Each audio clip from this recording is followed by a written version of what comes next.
د پی ټی آی نه چې کم بلاک موبایل وي هغه بلاک موبایل کولاو شوي دي. که ستاسو سره دغه موبایل تاسو پکې سیم کېدی ستاسو موبایل چې دی دا به کار کوي.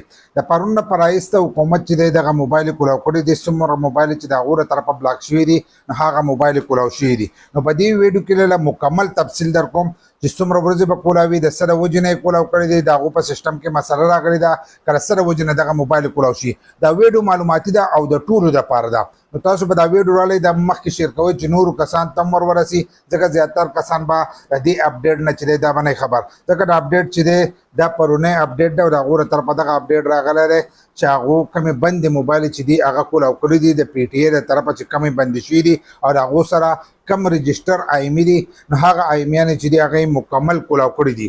لکه د 30 اګست نه چې دی دغه آیمیانې چې دی کولاو کړي دي. ټایم نه وخت نو په ټایم باندې موږ ویډیو چې دا جوړه نه کړه نو د هغو له طرفه دا وایي نشي ده، هغه وایي چې موږ خپل سیسټم چې دی دا اپډیټ کوو. نو د هغې د وجې نه چې دی کمې زموږ سره بلاک دغه وي آیمیانې وي نو هغه ټولې آیمیانې چې دی هغه موږ کولاو کړي دي. نو که ستاسو سره داسې موبایل نو تاسو خپل موبایل چې دی دا کولاولی شئ.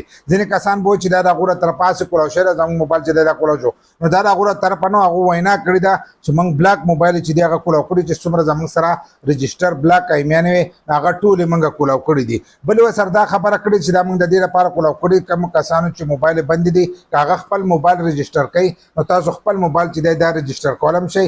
بل لا که تاسو له د بهر ملک نه موبایل راشي نو هغه موبایل چې دی دا به هم کولاوي. د 2 میاشتو لپاره به دغه موبایل چې دی دا به کولاوي. د دې نه مخکې به هم کولاوو خو بیا به که هغو د رجسټریشن سیسټم چې دی هغه راواچوو چې تاسو به خپل موبایل چې دی دا به رجسټر کوئ چې کم مسافر راځي. نو د هغو لپاره خو هغه طریقه ده چې هغه هر ور راځي نو خپل موبایل رجسټر کولی شي او د هغو هغه چې دی 120 ورځې چې دی هغه به کار کوي. 120 ورځې چې دی ستاسو به دغه موبایل چې دی دغه به کار کوي چې کم کسان د بهر ملک نه راځي نو خپل موبایل رجسټر کولی شي. خو کم چې نوی موبایل راځي نو هغه به 2 میاشتې چې دی هغه به کار کوي. د هغې نه وروسته به بیا دغه موبایل چې دی دا بندېږي. نو اوس چې حکومت کم پی ټي آی والا چې دي او هغو دا موبایل کولاو کړي دي نو دا موبایل چې دی دی هم د 2 میاشتو دپاره چې دی دا کولاو کړي دي. لکه 60 ورځې چې دی تاسو خپل بلاک موبایل چې دی دا استعمالولی شئ.